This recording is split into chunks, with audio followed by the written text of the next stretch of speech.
Ministre des Trans- fait 3-4 siècles que l'Occident s'est trompé sur la nature de la réalité, en essayant de tout ramener au mental, via la science au départ, et c'était bien d'aller dans cette direction, et via la technologie ensuite, etc.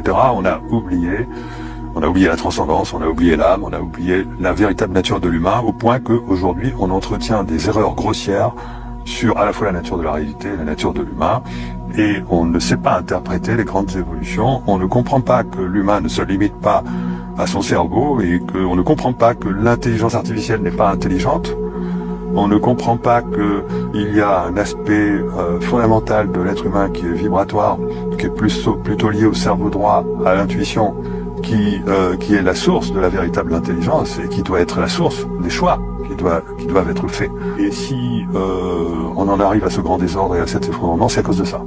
Et donc cet effondrement va avoir comme vertu, il va nous apporter une leçon, de nous permettre de retrouver la véritable nature de l'humain et la véritable nature de la réalité. Voilà. Et donc il convient d'être très optimiste sur ce qui arrive, parce que de toute façon c'était nécessaire et inéluctable.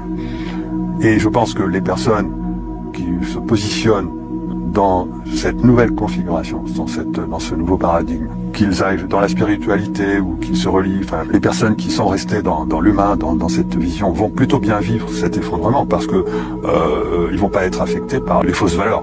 Parce que tout ce qui va s'effondrer, c'est les fausses valeurs. Et les vraies valeurs, ceux qui sont liés ou qui sont restés attachés aux vraies valeurs, vont pas subir ça. Ça fait 3-4 siècles que l'Occident